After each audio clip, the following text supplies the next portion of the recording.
Jees. 86 vieitä Ruotsin puolelta ja laitetaan jääkeisruusta ja ryhmäajalla ja täydeltä matkalta ja sellaiset 10 tonnit suunnilleen tienannut tammoja ja niukka suosikin kuutonen Suopelle Excellence. Ei niin kauheasti maistu mulle. Mulle maistuu eniten tää kakkonen Moira Poco, että kun on tehty varustemuutoksia, ilmaetukenkiä ja jenkit perään, niin tää on niinku parantanut otteitaan. Ja tosi hyvin tuli niinku voitti takarivistä erittäin puhtaasti ton viimetten lähdön, niin se maistuu mulle eniten. Tosin kakkosaralla tai mitenkään erityisesti voiteta noita jääkärsrullähtöjä, mutta se nyt maistuu eniten, että sitten on 5, 6, jotka on niinku seuraavia mulle.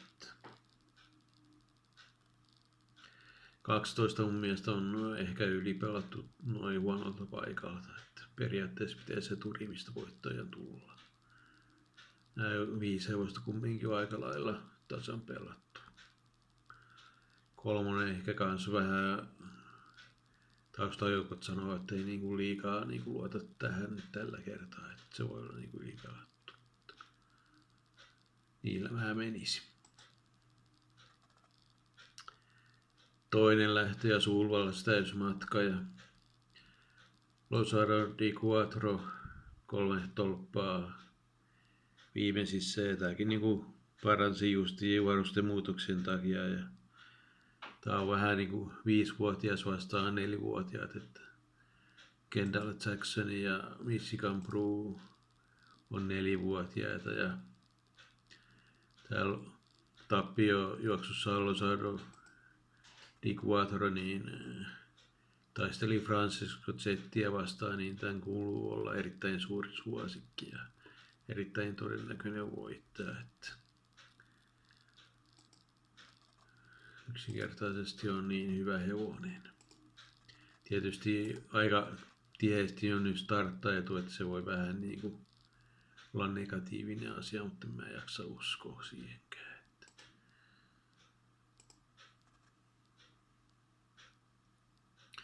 4, 5 on ne seuraavat hevoset. 1:nkin ehkä sitten.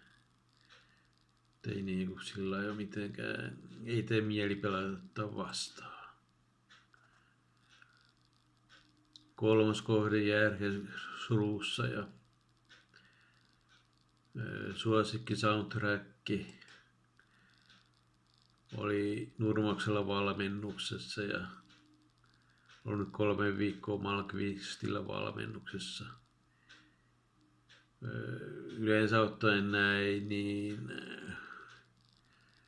mitenkään erityisesti pärjää, kun ne Nurmokselta siirtyy pois, mutta mä en tiedä, onko tää vähän niinku spesiaalitapaus, että voi olla, että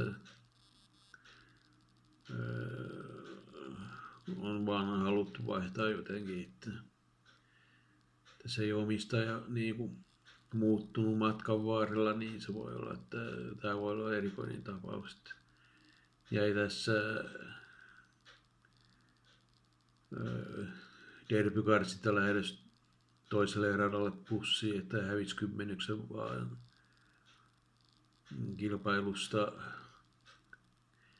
derbyyn, niin loppukisa, niin ei ole huono hevonen. Se, että lähtöpaikka on huono ja mulle maistuisi enemmän ehkä tää 3 hän DK, koska se ottaa tässä keulat ja tää on keulasta ihan hyvä hevonen ollut. Ja tää on muun muassa voittanut missähän lähdössä se nyt juoksee, viimeisessä lähdössä Jääkärsruussa Just Perfect Sisunkin kerran tai 2 kumminkin, että on hyvä hevonen ja kaikki etu on sen puolella, mutta tosiaan on 3 kuukauden tauko, niin se siinä on miinuksena, mutta mun mielestä niin pystyisi voittamaan tällekin lähdön ehkä. Mutta se, että kuinka hyvässä iskussa on hevonen, niin sitä ei ole vaikea sanoa. Toisaalta vähän ihmetyttää tämä, että on Nurmokselta siirtynyt pois, mutta vaan se on tilakysymys niin sanotusti tai jotakin muuta. Kymppitseos on kanssa tosi hyvä hevonen olemassa, mutta on kärsinyt epäonnesta ja on niinku kyykkäämpi kuin mitä nämä tulostaulun mielestä antaa ymmärtää. Ja nyt ekaa kertaa ilman kenkiä pitäisi olla ja viimeksi laukkasi sijan 1-3, että on vaikeaa sanoa minkä sijan menetti, mutta ei huono tähän lähtöön, että on mielessä alipelattu. Ne 3 niin kuin tässä eniten erottuu. Tää on jonkin verran Tamma etua. Tää 2 ja 6 ja 4 pääsee vähän korkeimmilla. Tai 2 ja 4 pääsee vähän niin kuin korkeimmilla voittosummilla tähän lähtöön, mutta ei mun mielestä ole sillä liikaa maistuvia, mutta ei ne ihan ulkonakaan.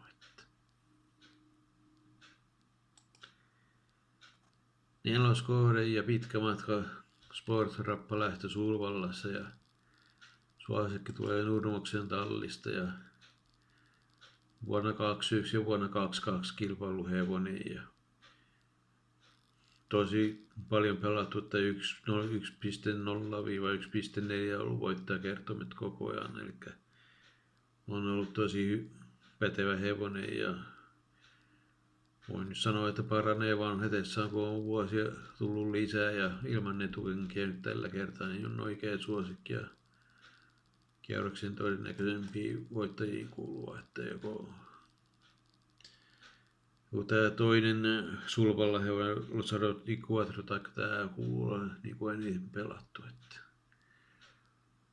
pahimmat vastustajat 2 Persmarkki ei oikeastaan mitään ole esittänyt sillä juurellaan paitsi viimetessä, että viimetessä niin kuin lensi 200 metriä tosi lujaa ja on niin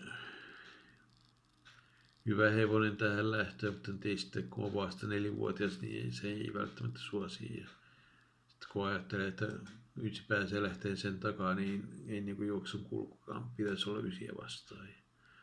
10 on toinen, mikä kuuluu olla niin kuin 9 on pahimpia vastustajia, ja kun se kun lähtee vierestä, niin en mä näe sillä lailla mielenkiintoa lähteä varmistelemaan sitä, että ne on ne selvästi 2 ekaa, millä niin se varmistaisi, jos sitä alkaisi varmistelemaan. 5. lähtö Jägersruussa ja 3-vuotiaille ja Breeders Crownia ja 10 tonnin molemmin puolin niin tienanneita hevosia. Ja tässä kun katsoo näitä sisempiä ratoja, niin voi ajatella, että 3 ottaa tässä keulat. 1-5, niin yleensä otetaan niistä keulat, niin 3 on sellainen, joka ottaa keulat ja yleensä ottaen. Ja nyt sillä on sitten ekaa kertaa jenkit, niin se niinku myötä vaikuttaa myös siihen, että kuuluu olla myös suosikki. Pahin vastustaja mun mielestä on 7 Eminent Kronos. Tästä on odotettu enemmän kuin mitä se on näyttänyt. Viimeksi annettiin selkäjuoksu Etmiinin takana ja jäi sinne pussiin, mutta ei ole ihan mahdotonta, että pääsisi keulaan radalta 7, koska tämä on tosi nopea hevonen, mutta en nyt mitenkään erityisesti odota sitä, että nämä niinku vähän erottuu mun mielestä lähtötilanteessa, että ne ratkaisee keulan kohtalo melkein ja sitten voi olla, että siinä samalla menee sitten koko juoksun kohtalo, että kumpiko voittaa. Muuten tämä on vähän niin kuin 4 hevosella pelattu lähtö ja niin se mun mielestä kuuluu ollakin.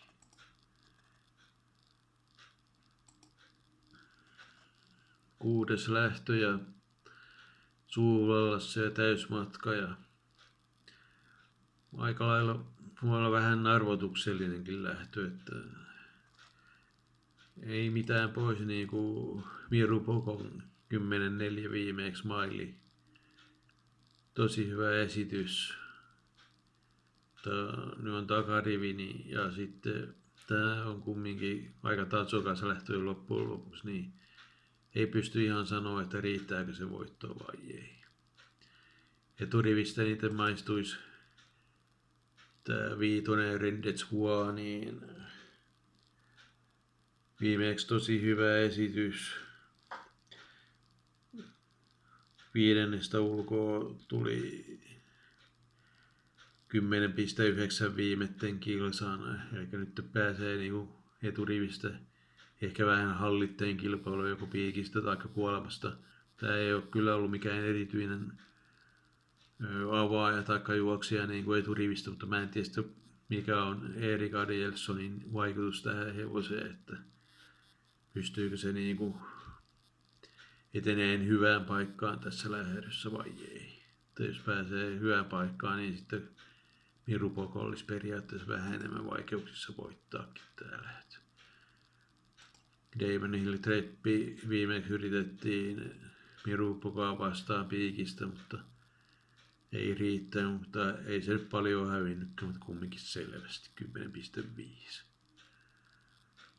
Muutenkin tää vähän pitäisi sitten ottaa näitä eturivin hyviltä paikoilta lähtiöitä, jos tässä alkaa niinku varmistusten tiellä. 11 on toinen Nurmoksen hevonen, mutta ei ole sillä niin kauheasti vakuuttanut, vaikka on aina ollut niinku voittotaistossa, mutta vuoden vanhempi kuin Miru Poko, mutta vähän pieni yllätys kumminkin, mutta jos voittaisi, mutta ei sitäkään mitenkään erityisesti liikaa pelattu. Voi olla niin kuin yllätyksen paikkakin tällä lähtö, mutta on vaikeeta sanoa.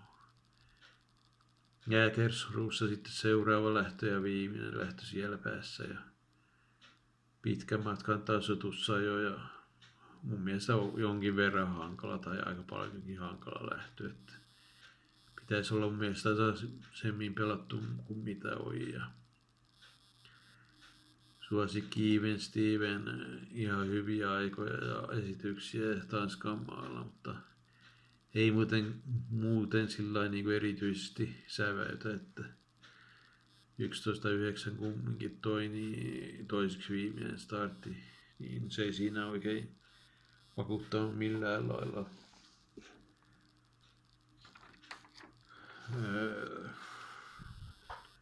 Ehkä jos jotakin luottoa pitäisi lähteä tähän hakemaan, niin ainakin vuotena Saindolin taustajoukot on niinku erittäin optimistisia, että yksi starttitauon jälkeen niin ei ole huono hevonen tähän lähtöön ja ilmeisesti Voltin nelosrata ei sitten haittaa niin paljon. Tuo on vähän vaikea lähtö, eikä tässä sillä pysty luottamaan täysin näihin.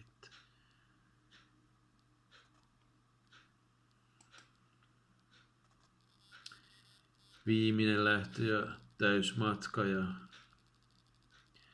selvä suosikki Liivtutelli. Nurmoksen hevosia taas. Ja ehkä oikein suosikki en osaa sanoa, mutta viimeksi teki tosi hyvän työn, että avattiin 0708 vauhtia, että pääsee piikkiin kun sisäpuolelta vastattiin. Ja sitten mentiin vielä kolmospuolikas, mentiin 12 ja oli sitä vähän maalissa väsynyt ja laukkas maalin jälkeen, niin sen takia mä en oikein tykkää siitä, että kun se laukkas maalin jälkeen, niin voi olla, että tämä 8 Cherif Sundi on parempi, että kun tässä tehtiin näitä varustenvaihdoksia kanssa, että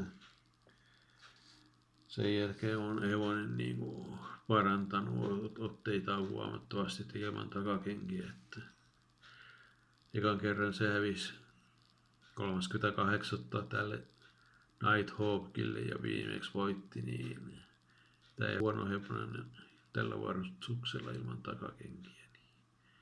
Niin ehkä sen voisi niinku enemmän huomioida, kun mistä toi Livtutelli on periaatteessa vähän ylipelattu, koska en tiedä riittääkö se tätä kasia vastaan, ja sitten kun se viimeksi laukkasi maalin jälkeen, niin mä lähtisin niinku vähän laittaa kysymysmerkkiä sen suosikkiaseman kohdalle.